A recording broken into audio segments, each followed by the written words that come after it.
चंबा की हरी भरी वादी में घनश्याम और उसका भाई कृष्ण मोहन का टूरिज्म का बहुत अच्छा बिजनेस था। उनकी कई बसें चलती थीं। अब वे एक नई ब्रांच खोलने को थे। घनश्याम, आज हमारी कंपनी में पार्टी आने वाली है। हम उसको अटेंड करने के लिए जा रहे हैं। अगर ये डील पक्की हो जाएगी तो हमें बहुत फायदा होगा। हाँ भैया, वैसे भी अभी मार्केट में हम नंबर 1 पर चल रहे हैं। एक दिन कृष्ण मोहन और उनकी पत्नी कार से जाते हैं। वहां अचानक उनकी कार का एक्सीडेंट हो गया और उन दोनों की मौके पर ही मौत हो गई। उनकी एक छोटी सी बेटी थी जिसका नाम राखी था। अब वह अपने चाचा घनश्याम के पास रहने लगी। राखी की चाची आरती बहुत अत्याचारी स्वभाव की थी।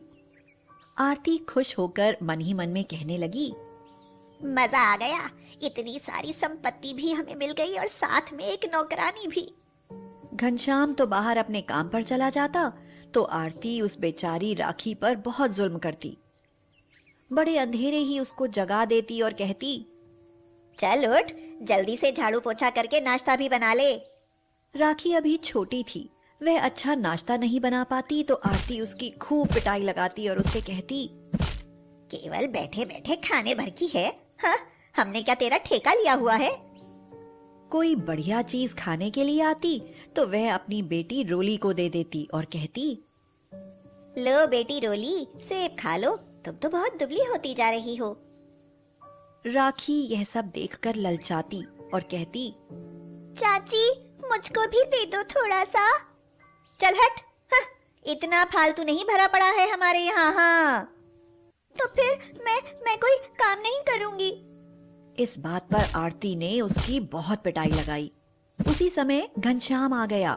उसने यह देखा तो कहा, अरे, उस बेचारी बच्ची को क्यों मारती हो? तुम्हें शर्म नहीं आती? उसकी कितनी बड़ी संपत्ति हम लोग लिए बैठे हैं। भगवान से डरो। जाओ जाओ, तुम डरो भगवान से। अगर यह यहाँ रहेगी तो मैं इस घर में नहीं रहूंगी, नहीं तो तुम चुप बैठो। हाँ। घनश्याम परेशान होकर वहां से चला गया। लेकिन आरती तो अब राखी से चिढ़ गई थी। उसने राखी से कहा, देख, अब मैं तेरा क्या हाल करती हूँ। नहीं तो जब तक तू यहाँ रहेगी ना, यह तेरा चाचा रोज मुझसे लड़ाई किया करेगा। आरती डरने लगी थी कि कहीं ऐसा ना हो कि घनश्याम राखी की संपत्ति उसको दे दे। वह बहुत लालची थी, इसलिए दिन रात तरकीब लगाने लगी। एक दिन एक बाजीगर खेल दिखाने आया। उसने कहा, मुझे एक बच्चे की तलाश है जो मेरे साथ काम कर सके। आरती ने उस बाजीगर से राखी का सौदा कर लिया। आरती बोली, मैं 2 लाख रुपए लूंगी, तुम इसे हमेशा के लिए यहाँ से लेकर चले जाना, आसपास नजर भी मत आना। बाजीगर ने कहा, ठीक है, मैं इसे लेकर मुंबई चला जाऊंगा। अब आरती सोचने लगी कि राखी को वह बाजीगर के हाथों किस प्रकार सौंपे। उसको यह मौका भी मिल गया। शहर में मेला लगता था। आरती राखी से बोली, चल राखी, तुझे मेला दिखाने ले चलूं। चाची, आपने तो मुझे कभी कुछ नहीं दिखाया, आज मुझे मेला दिखाओगी? हाँ, तू क्या मेरी बेटी नहीं है? अब मैं तुझे खूब प्यार करूंगी। वह राखी को लेकर मेले में गई। वहां उसको खूब मिठाइयां खिलाई और झूले पर भी बिठाया। राखी झूला झूलने लगी तो आरती वहां से गायब हो गई। असल में उसने तमाशा दिखाने वाले को 2 लाख रुपए लेकर राखी को उसे बेच दिया था। झूले से जैसे ही राखी उतरी, बाजीगर ने उससे कहा, चलो, तुम्हारी चाची ने तुमको बुलाया है। बाजीगर उसको अपने साथ मुंबई ले गया। तेरी चाची ने तुझको 2 लाख रुपए में मुझको बेच दिया है। अब तू करतब सीख। यह सुनकर तो राखी रोने लगी। मुझे रस्सी पर चढ़ने से डर लगता है, मुझे चोट लग जाएगी, मैं नहीं कर सकूंगी। इस बात पर बाजीगर ने उसकी बहुत पिटाई लगाई और कहा, अरे, मैंने भरपूर रुपए दिए हैं, अब तू मेरी गुलाम है। तुझे मेरे अनुसार काम करना पड़ेगा, नहीं तो मैं तेरी चमड़ी उधेड़ दूंगा। पिटाई के डर से अब राखी करतब सीखने लगी। करतब करते करते कई बार उसको चोट भी लग जाती। फिर वह अपने माँ बाप को याद करके रोती रहती। हे भगवान, मेरा इससे पीछा कब छूटेगा? ये तो कभी कभी कोई गलती हो जाती है तो 2-2 दिन खाना भी नहीं देता है। अब तो राखी ने कई हैरत अंगेज करतब सीख लिए थे। रस्सी पर चलना, सिर पर गगरी रखकर रस्सी पर चलना।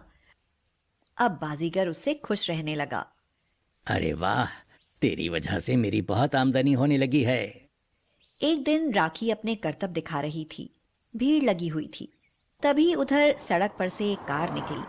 उसमें से एक आदमी ने उसे करतब करते हुए देखा। उसकी सुंदरता को देखकर वह आदमी बाजीगर के पास आया और बोला, ये लड़की तुम्हारी है? हाँ हाँ। देखो, मेरा नाम अजीत है, मैं फिल्म प्रोड्यूसर हूँ। ये लड़की बहुत टैलेंटेड है। मैं इसे ट्रेनिंग दूंगा और इसे फिल्म में काम दूंगा। ये बहुत अच्छा काम करेगी तो तुम्हें भी ढेर सारे रुपए मिलेंगे। बाजीगर खुश हो गया और बोला, अरे ये तो मेरी बहुत खुशकिस्मती है, आप इसको ले जाओ। भला मुझे और क्या चाहिए, मैं गरीब आदमी हूँ, मुझको भी 4 पैसे मिलेंगे। प्रोड्यूसर अजीत के कोई बच्चा नहीं था। इतनी प्यारी बच्ची को वह गोद लेना चाहता था। उसने बाजीगर को पैसे देकर उस लड़की को गोद ले लिया। अब तो राखी के ठाठ हो गए। प्रोड्यूसर अजीत अपनी टीम से कहता है, अगला शूटिंग स्पॉट हमारा खूबसूरत प्लेस चंबा होगा। फिर शूटिंग के लिए जिस खूबसूरत जगह पर वे गए, उस जगह को देखकर राखी चौंक पड़ी। उसे वह जगह जानी पहचानी लगी। वह खुशी से बोली, अरे ये तो मेरा ही गांव है। यहाँ मेरे चाचा चाची रहते हैं। अरे, तो क्या तुम बाजीगर की बेटी नहीं थी? नहीं। अजीत आश्चर्य में रह गया। अच्छा, ये तो बहुत खुशी की बात है। तब तो यहाँ बहुत अच्छा लगेगा। ये बताओ, तुम कहाँ पर रहती थी?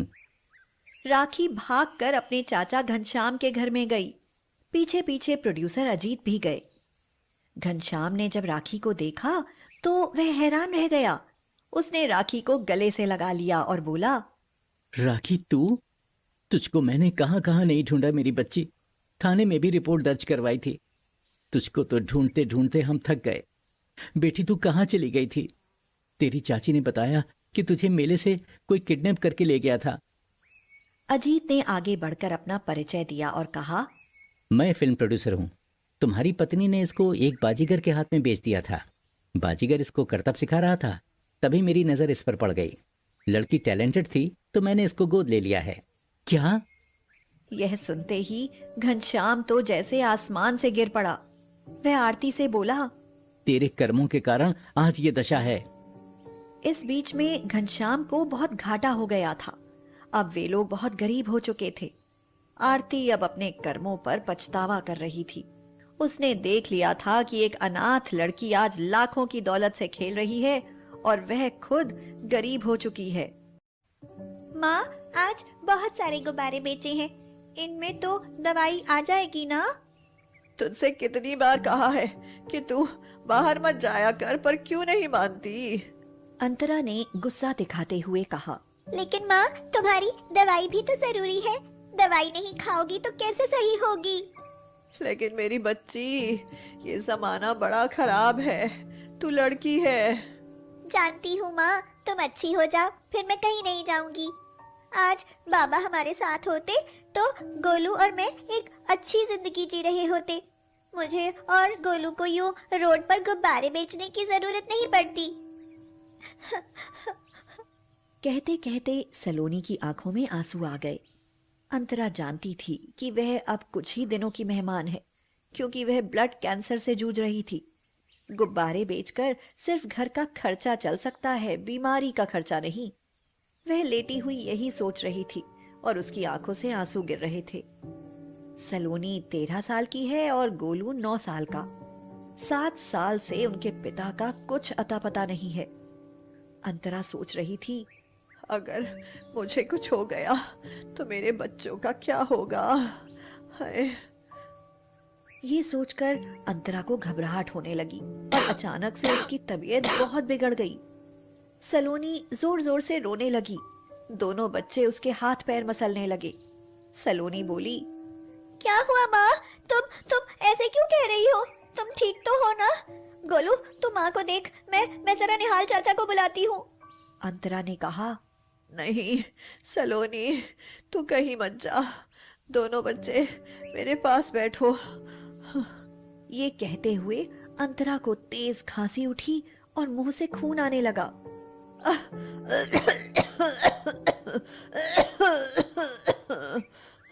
माँ, ये तुम्हारे मुंह से तो बहुत खून आ रहा है। सलोनी ने रोते हुए पूछा। सलोनी, सुन सुन मेरी लाडो, सुन, शायद भगवान के घर से मुझे बुलावा आ गया है। अगर मुझे कुछ हो गया तो अपने छोटे भाई का ख्याल रखना, कभी भी कोई गलत काम मत करना, और अगर कभी तुम्हारे बाबा लौट कर आ जाए तो उनके साथ चली जाना। नहीं माँ, हमें बाबा की जरूरत नहीं है। हमें सिर्फ माँ चाहिए, बाबा नहीं। अंतरा ने रोते हुए अपने दोनों बच्चों को सीने से लगा लिया। मैं भी जीना चाहती हूँ मेरे बच्चों, पर मेरी जिंदगी पर अब मेरा अधिकार नहीं। माँ, मैं आती हूँ। चाचा, चाचा। हाँ सलोनी, तू इतनी घबराई सी क्यों है और तू रो क्यों रही है? चाचा जल्दी चलो, माँ माँ मरने वाली है। ये क्या कह रही है सलोनी बेटी? हाँ चाचा, माँ ने बताया कि उनका समय आ गया है। तू चल, मैं अभी आया। जब से सलोनी के पिता लापता हुए थे, तब से निहाल और उसका परिवार हर तरह से अंतरा और उसके बच्चों की मदद करता था। निहाल दौड़ा हुआ आया और बोला, अरे ये क्या, इसके मुंह से तो इतना खून बह रहा है। अरे कोई है, जल्दी से इसको अस्पताल ले जाने में मेरी मदद करो। 3 दिन बीत गए। अंतरा अस्पताल में है। दोनों बच्चे गुब्बारे बेचकर अपने खाने का इंतजाम कर लेते हैं। बिना माँ के घर सूना सूना लगता है। कभी कभी गोलू माँ को याद करके रोता है। दीदी, माँ ठीक हो जाएगी ना? वो कब आएगी? तब सलोनी उसे समझा बुझाकर सुला देती है। यूं तो 3 दिनों से सुधा चाची बच्चों के पास सो जाती है, लेकिन फिर भी सलोनी और गोलू को बिना माँ के रात में डर लगता है, क्योंकि माँ जैसी सुरक्षा उनके आसपास नहीं है। सलोनी को हालातों ने समय से पहले ही बड़ा कर दिया है। निहाल चाचा ने बताया कि अंतरा आज अस्पताल से घर आ जाएगी, तो दोनों बच्चे खुशी से नाचने लगे। दीदी, अब हमारी माँ को कुछ नहीं होगा ना? अब तो वो ठीक हो गई है। इतनी बड़ी तो अभी सलोनी भी नहीं थी कि वह अपनी माँ की बीमारी का अंदाजा लगा सकती। सलोनी बोली, हाँ गोलू, माँ ठीक हो गई है। अब हम खूब कमाएंगे और अपनी माँ का इलाज अच्छे डॉक्टर से करवाएंगे। अंतरा घर आ गई। डॉक्टर ने निहाल को चुपके से बता दिया था। देखिए, अंतरा कुछ ही दिन की मेहमान है, इसलिए इसका सही तरह से ख्याल रखें। कैंसर आखिरी स्टेज पर है। ये बात अंतरा ने भी छुपकर सुन ली। ये सुनकर निहाल को भी बड़ा दुख पहुंचा। अंतरा घर आकर अच्छा महसूस कर रही थी। जब तक मेरी जिंदगी है, अपने बच्चों के साथ ही रहूं। मैं हर एक पल इनके साथ जीना चाहती हूँ। कुछ समय सही गुजर गया। सलोनी आज बड़ी खुश थी। किसी बड़े आदमी ने अपने बेटे के जन्मदिन के लिए उससे 500 रुपए के गुब्बारे खरीदे थे। 500 रुपए उनके लिए बहुत बड़ी रकम थी। अंतरा भी खुश थी। आज पता नहीं उसका मन कैसा हो रहा था। वह बहुत बेचैनी सी महसूस कर रही थी। उसका कमजोर शरीर, पीला पड़ा हुआ रंग अपने बच्चों की तरफ देखकर उसे एक दर्द सा उभरने लगता है। अंतरा कहती है, सलोनी, गोलू, सुनो। हाँ माँ। बताओ बेटा, क्या खाओगे? आज मेरा मन कर रहा है कि तुम्हें कुछ अच्छा सा बनाकर अपने हाथों से खिलाऊं। दोनों बच्चे चहक उठे। अच्छा माँ, आज ना आलू की सब्जी और पूरी बना लो, बहुत दिनों से खाए नहीं है। जब से अंतरा की तबीयत खराब थी, तब से सलोनी ही खाना बना रही थी। सलोनी को गोल रोटी बेलनी नहीं आती थी, इसीलिए वह दाल भात ही पका लेती थी और उससे ही पेट भर लेते थे दोनों बच्चे। अंतरा ने आलू पूरी बनाए, दोनों को अपने हाथों से खिलाया। उसकी आंखों में वात्सल्य प्रेम था। ममता आंसू बनकर उसकी आंखों से बहने लगी। खाना खाकर जब दोनों बच्चे सो गए, अंतरा की आंखों में आज नींद नहीं थी, बल्कि उसे घबराहट हो रही थी। देर रात अंतरा को खांसी उठी और मुंह से खून आने लगा। बच्चों की नींद ना खुले इसलिए खुद ही अकेली मौत से लड़ती रही। वह भगवान से यही प्रार्थना कर रही थी, हे भगवान, मुझे थोड़ी सी मोहलत और दे दे, बस मेरे बच्चे थोड़े से बड़े और हो जाएं। वह अपना दर्द और तकलीफ सहन करती रही। कुछ गहने जो उसकी माँ ने उसकी शादी में उसे दिए थे और कुछ रुपए जो उसने पाई पाई करके जोड़े थे, सलोनी के कपड़ों में उसने छुपा कर रख दिए, क्योंकि उसे लग रहा था कि शायद आज उसकी जिंदगी की आखिरी रात है। कांपते हुए हाथों से उसने एक चिट्ठी भी लिख कर रखी। सुबह हो चुकी थी। गोलू ने माँ को देखा। उसकी आंखें फटी हुई थी, मुंह और बिस्तर खून से लथपथ थे। माँ को देखकर वह जोर से चिल्लाया, दीदी! सलोनी दौड़ कर आई और जोर जोर से रोने लगी। क्या हो गया है मेरी माँ को? माँ बोलो, बोलती क्यों नहीं? उठो माँ, उठती क्यों नहीं? माँ, माँ! दोनों बच्चे माँ को जगाने की कोशिश करते रहे, लेकिन माँ कहाँ थी? माँ तो जा चुकी थी। दोनों बच्चे फूट फूट कर रो रहे थे। सलोनी ने अपने भाई को गले लगाया।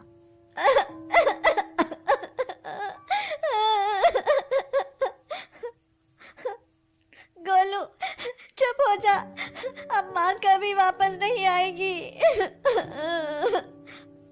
कुछ दिन बीत गए। बच्चे अब संभल चुके थे और फिर वही दिनचर्या। इसी तरह एक महीना गुजर गया।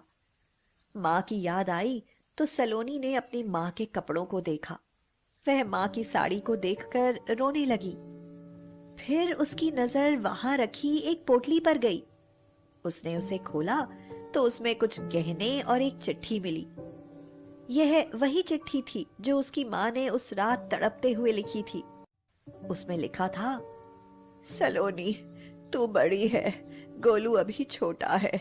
शायद तू मेरी बात को अच्छे से समझ लेगी। शायद अब मैं ना बचूं, पर मेरी आत्मा हमेशा तुम्हारे लिए तड़पती रहेगी। मैंने कुछ गहने और पैसे रखे हैं, तुम दोनों के काम आएंगे।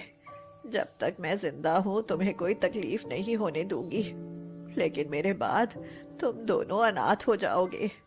दुनिया तुम्हें न जाने किस किस नज़र से देखेगी बेटा। अपना ख्याल रखना। इस चिट्ठी के पीछे तुम्हारे बाबा के घर का पता लिखा है। मैंने तुम्हें कहा कि तुम्हारे बाबा कहीं लापता हो गए थे, लेकिन सच तो ये है कि वो मुझसे बहुत साल पहले नाराज होकर चले गए थे और वहीं उन्होंने किसी और से शादी कर ली। पर क्या पता तुम दोनों को देखकर उनकी नाराजगी खत्म हो जाए। मेरे बाद इस चिट्ठी के पीछे लिखे पते पर चले जाना। वहां तुम्हारी दूसरी माँ भी होगी।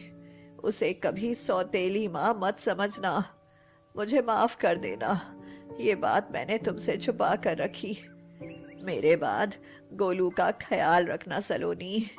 चिट्ठी पढ़कर सलोनी को बाबा के लिए बहुत बुरा लगा और उसने सोचा, बाबा, आपने क्यों ऐसा किया? नहीं करना चाहिए था ऐसा आपको।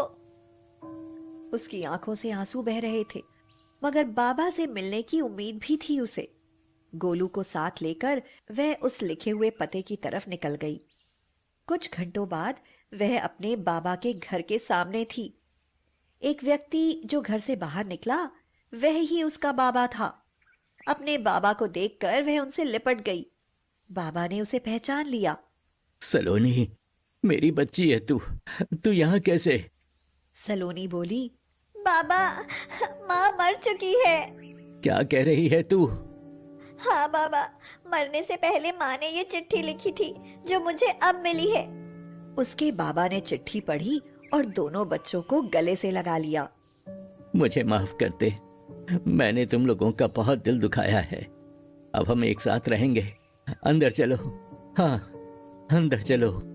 और फिर उनकी जिंदगी की एक नई शुरुआत होती है। संदीप एक गरीब परिवार से था।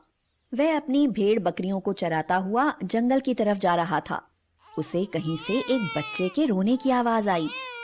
पहले तो वह अनसुना करता रहा, लेकिन वह आवाज इतनी बढ़ने लगी कि वह उस आवाज तक पहुंचने के लिए खुद को रोक नहीं पाया।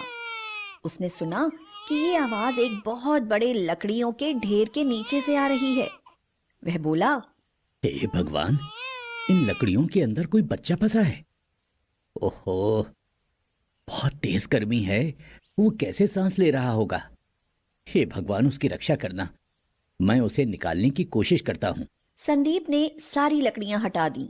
उसने देखा कि उन लकड़ियों के नीचे एक सूखा हुआ कुआं है जिसमें एक बच्चा पड़ा है। उसने उस बच्चे को बाहर निकाला और देखा कि वह एक लड़की है। कोई जानबूझकर उसे कुएं में फेंककर लकड़ियों से ढक गया था। वह जल्दी से उसे घर लेकर आया और अपनी पत्नी माधुरी से बोला, अरे माधुरी, ओ माधुरी, अरे जल्दी बाहर आओ। माधुरी बोली, अरे ये बच्ची कौन है? अरे वो बाद में बताता हूँ, पहले तुम इसके मुंह में पानी तो डालो। माधुरी ने उसे पानी पिलाया। बच्ची चुप हो गई। माधुरी, ये बच्ची मुझे जंगल में पुराने कुएं से मिली है। पता नहीं कौन छोड़कर गया है। बेचारी थोड़ी देर और नहीं जाता तो मर जाती। तो आप इसे यहाँ क्यों उठा लाए? अरे तो और क्या करता भाग्यवान, वहां क्या ऐसे मरने के लिए छोड़ देता। तो हमने क्या अनाथ आश्रम खोला हुआ है? अरे कभी तो अच्छे बोल बोला कर। लड़की जात है, किसे सौंप दूं? घर में 4 खाते हैं, एक और सही। बहुत ही प्यारी बच्ची है ये। काजल बेटा, सोनम के छोटे कपड़े रखे होंगे, ला दे, बदल देती हूँ। बच्ची बहुत सुंदर थी, इसलिए उसका नाम रूपम रखा गया। संदीप सुबह अपनी भेड़ बकरियों को चराने निकल जाता।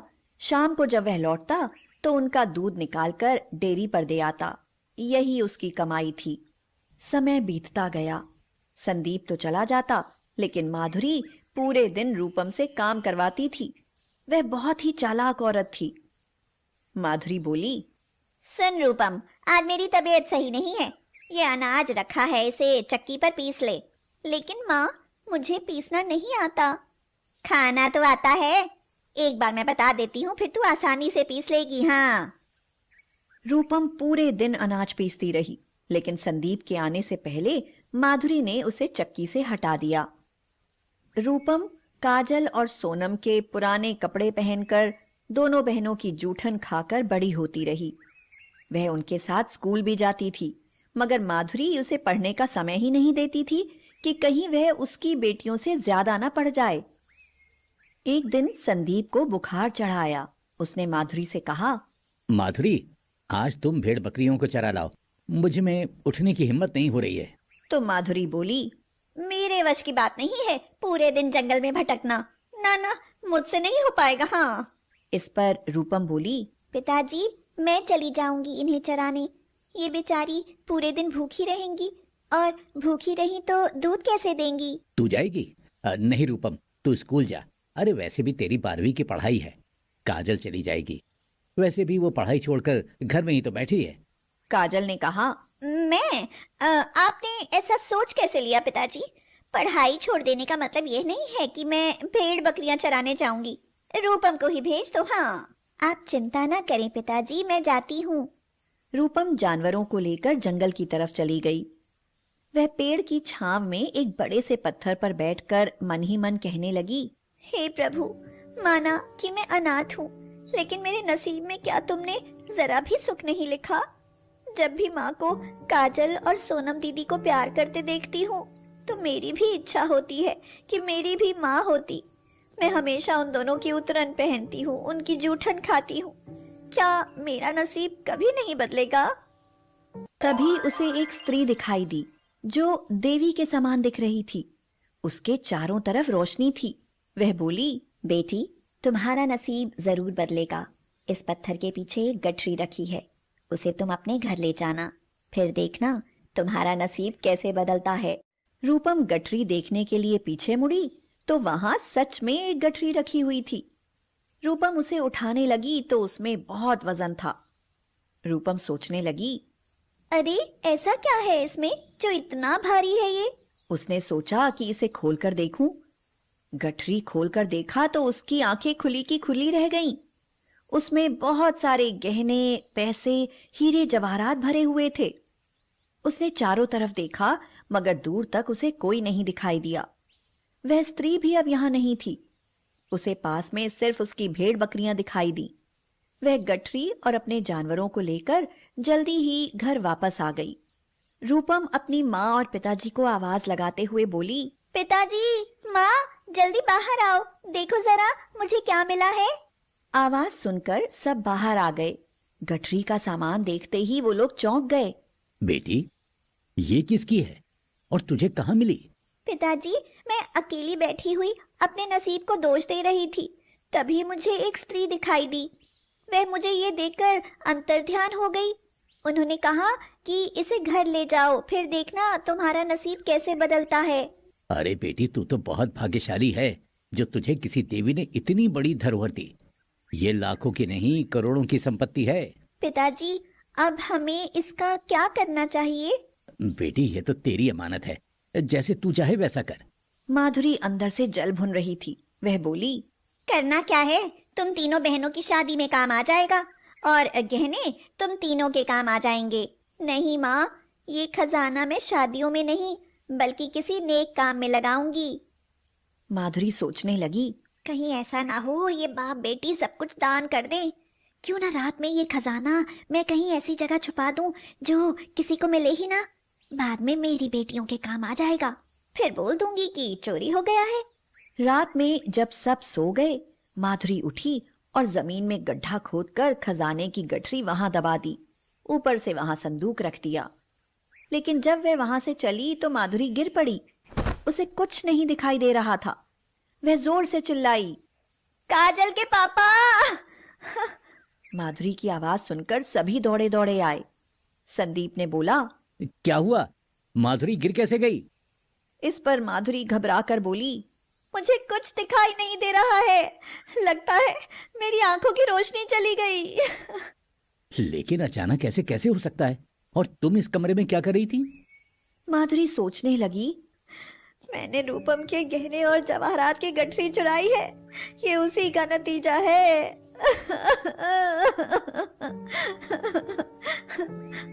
वह जोर जोर से रोने लगी। माँ, ऐसे कैसे तुम्हारी आंखों की रोशनी जा सकती है? बेटी, मेरे अंदर लालच आ गया था। मैं लालच में अंधी हो गई थी और भगवान ने मुझे सचमुच अंधा कर दिया। कैसा लालच? मैंने रूपम की गठरी चुराकर संदूक के नीचे गड्ढा खोद कर दबा दी। मेरे मन में आया कि मैं ये सिर्फ अपनी बेटियों को दूंगी, और जैसे ही मैं मुड़ी मेरी आंखों की रोशनी चली गई। रूपम बेटी, मुझे माफ कर दो, मुझे ऐसा नहीं करना चाहिए था। माँ, आपको ऐसा नहीं करना चाहिए था। माँ, आज आपने मुझे बेटी कहा, मुझे बहुत अच्छा लगा। नहीं तो आपने कभी अनाथ के सिवा मुझे कुछ कहा ही नहीं। अब तुझे हमेशा लाड़ करूंगी, बस एक बार मेरी आंखों की रोशनी आ जाए। संदीप ने संदूक हटाकर वहां से वह गठरी बाहर निकालकर रूपम के हाथ में दे दी। तभी माधुरी की आंखों की रोशनी वापस आ गई। बुरे काम का नतीजा बुरा ही होता है, इसलिए माँ, ये खजाना हम अच्छे काम में लगाएंगे। ये सब तेरा ही है बेटी, तू अनाथ नहीं, बहुत नसीब वाली है। आज के बाद तू सचमुच मेरी बेटी है, मैं कभी तुझे अनाथ नहीं कहूंगी। हाँ। रूपम ने अपने पिताजी की मदद से एक अनाथ आश्रम बनवाया ताकि किसी भी अनाथ बच्ची को रूपम की तरह किसी पर आश्रित न रहना पड़े, और अपने लिए एक अच्छा घर भी। रूपम अपने पिताजी से बोली, पिताजी, अब आप भेड़ बकरी नहीं चराएंगे। ठीक है बेटी, अब से मैं तुम्हारे साथ आश्रम का काम देखूंगा। सब लोग बहुत खुश थे। सच में ही उस अनाथ बच्ची का नसीब बदल गया। प्रदीप एक गरीब किसान था। गांव में वह अपनी पत्नी पिंकी के साथ रहता था। थोड़ी खेती बाड़ी थी जिससे गुजारा हो जाता था। एक दिन पिंकी बोली, चलो प्रदीप, शहर चलते हैं। यहाँ गांव में कुछ नहीं रखा। यहाँ इन खेतों में तुम्हारा कोई भविष्य नहीं है। शहर में कोई भी नौकरी करोगे ना तो 10-12 हजार आराम से मिल जाएंगे। मैं नहीं चाहती कि हमारी तरह हमारी तनु भी एक गंवार जिंदगी जिए। नहीं पिंकी, तुम्हारी सोच गलत है। तुम जानती हो, इन खेतों से हमें 10-12 नहीं, कम से कम 20,000 रुपए बच जाते हैं। और घर की ताजी साग सब्जी मिलती है, वो अलग। हाँ, वो बात और है कि कुछ बच नहीं पाता, लेकिन जो यहाँ है वो शहर में नहीं है। और मैंने खेतों में धान भी तो रोपा हुआ है ना, वो भला ऐसे कैसे छोड़कर जा सकता हूँ? पिंकी गुस्से से बोली। नहीं, मुझे नहीं रहना यहाँ। मुझे अपनी बेटी को लेकर शहर में रहना है। आप अपने खेत छुट्टी वाले दिन आकर देख लिया करना ना। वैसे भी कोई बहुत सारे खेत तो है नहीं, एक दो ही खेत है जिसके लिए मरे जाते हो। प्रदीप पिंकी की जिद के आगे हार गया और गांव के घर में ताला लगाकर शहर चला गया। वहां जाकर उन्होंने शहर में एक कमरा किराए पर लिया और वहीं एक गैस एजेंसी में वह काम करने लगा। तनु उस समय 10 साल की थी। तभी पिंकी को पता चला कि वह फिर से गर्भवती है। प्रदीप ने उससे कहा, पिंकी, 10 साल बाद आज भगवान ने खुद ही तुम्हारी गोद भर दी, वरना यही लगता था कि हमारी तनु अकेली ही रहेगी। शायद भगवान को यही मंजूर था कि हमारा दूसरा बच्चा शहर में होगा। प्रदीप और पिंकी शहर में आकर बहुत खुश थे। प्रदीप भी समझ गया था कि शहर में आने का पिंकी का फैसला बहुत सही था, लेकिन किस्मत को कुछ और ही मंजूर था। एक दिन गैस एजेंसी में एक सिलेंडर फट गया, जिसकी वजह से एजेंसी में आग फैल गई। कई लोग मारे गए, जिनमें प्रदीप का नाम भी शामिल था। पिंकी पर तो जैसे दुखों का पहाड़ ही टूट पड़ा। उसे चारों तरफ अंधेरा दिखाई देने लगा। तनु अपनी मम्मी से बोली, मम्मी, मेरे मेरे पापा को क्या हो गया? आप किस लिए रो रही हो? सब मेरी ही गलती है बेटी। ना मैं इन्हें गांव से शहर लाती, ना ये हादसा होता। अब क्या करूं, कहाँ जाऊं? मेरी जिद तुम्हारे पापा की जान ले बैठी। बेचारी तनु अपनी माँ का मुंह देखे जा रही थी। 2 महीने बीत गए। पिंकी को प्रसव पीड़ा होने लगी। वह तनु से बोली, तनु, तेरे पापा नहीं रहे। अगर मुझे भी कुछ हो जाए तो तुम अपने गांव चली जाना। वहां हमारे खेत में धान पक गए होंगे। मंदिर के गल्ले में कुछ पैसे पड़े होंगे बेटा, वो भी निकाल लेना। माँ, आप ये क्या कहे जा रही हो? आपको कुछ नहीं होगा। अगर आपको कुछ हो गया तो मेरा क्या होगा? पता नहीं बेटी, बहुत बुरे बुरे ख्याल आ रहे हैं। पिंकी ने एक बेटी को जन्म दिया, लेकिन बच्ची को जन्म देते समय उसकी मौत हो गई। लेकिन उसकी बच्ची बहुत ही स्वस्थ और सुंदर थी। तनु रोती रही, बिलखती रही। माँ,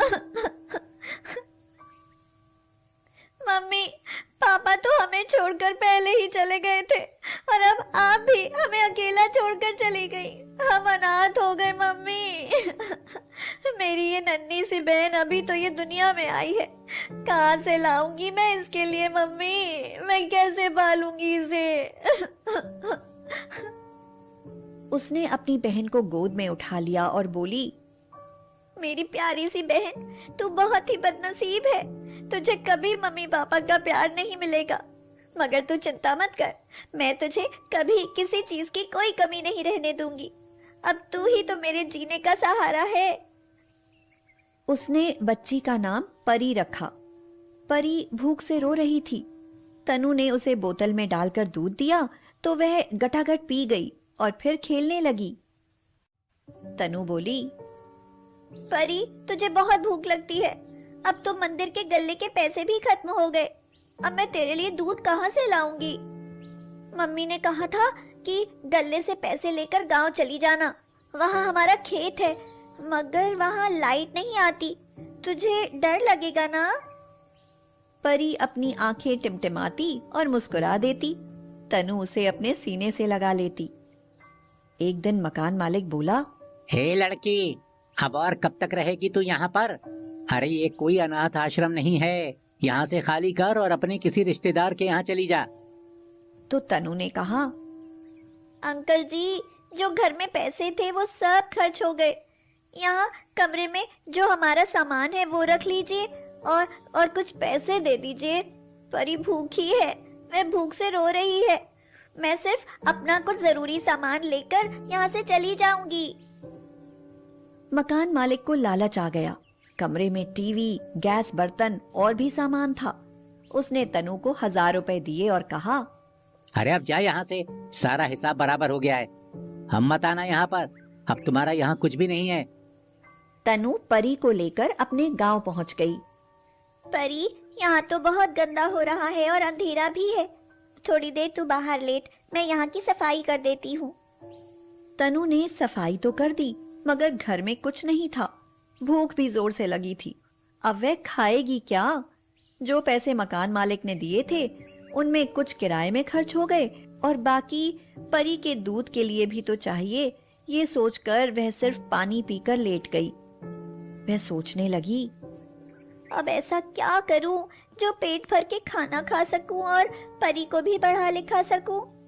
हे भगवान, इस अनाथ को इतनी हिम्मत देना कि वह अपनी और अपनी बहन की परवरिश कर सके। तभी उसे याद आया कि मरने से पहले मम्मी ने बताया था कि गांव में उनकी खेत में धान की फसल हो रही है। तनु ने सोचा, शायद अब हमारी फसल पक चुकी होगी। परी, सुबह हम अपने खेत पर जाकर देखेंगे कि फसल पकी है या नहीं। फसल कटेगी ना तो उसके बाद हमारे पास पैसा आ जाएगा।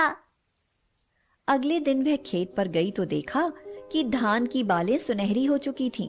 उसने खुशी के मारे परी का गाल चूम लिया और बोली, देख परी, फसल पक गई। अब वो रोज परी को वहीं खेत में एक पेड़ के नीचे लिटा देती और धान की फसल काटने लग जाती और बीच बीच में आकर परी को दूध की बोतल पकड़ा जाती। इतनी छोटी उम्र में उसे मेहनत करते देखकर कुछ पड़ोस की महिलाएं भी उसकी मदद करने लगी। फसल अच्छी थी इसलिए अच्छे दामों पर बिक गई, जिससे वह रसोई और परी की जरूरत का सामान खरीद लाई। आसपास के लोग उसकी हिम्मत की तारीफ करते नहीं थकते। एक दिन एक पड़ोस की महिला ने पूछा, बेटी, इस बार तो फसल बेचकर गुजारा हो जाएगा, लेकिन उसके बाद क्या करोगी? तो तनु मुस्कुराते हुए बोली, कुछ नहीं आंटी जी, अब मैं भी अपने पापा की तरह धान लगाऊंगी और धान की खेती करूंगी। बस जैसे इस बार आपने मेरी मदद करी है, अगली बार भी थोड़ी सी मदद कर देना। आप सब मुझे बताते रहना कि क्या और कैसे करना है, बाकी मैं खुद कर लूंगी। तुम बहुत ही बहादुर हो बेटी, हम तुम्हारी मदद जरूर करेंगे। अब तनु हर साल धान की खेती करने लगी। परी भी धीरे धीरे बड़ी होने लगी थी। वह भी अपनी दीदी की मदद करने लगी। दीदी, देखो हमारे धान के खेत कितने लहलहा रहे हैं। ये सब हमारी मेहनत का नतीजा है परी। अगर आज ये खेत नहीं होते तो हमारा पता नहीं क्या होता। हाँ दीदी, मम्मी पापा भी वहाँ ऊपर हमें खुश देखकर खुश होते होंगे। हाँ परी, वो बहुत खुश होंगे ये देखकर कि उनकी बेटियों ने अनाथ होते हुए भी हिम्मत नहीं हारी। चल परी, अब बातें मत बना, आ अंदर आ, अभी पढ़ाई भी करनी है। और इसी तरह दोनों बहनें खुशी खुशी रहने लगीं।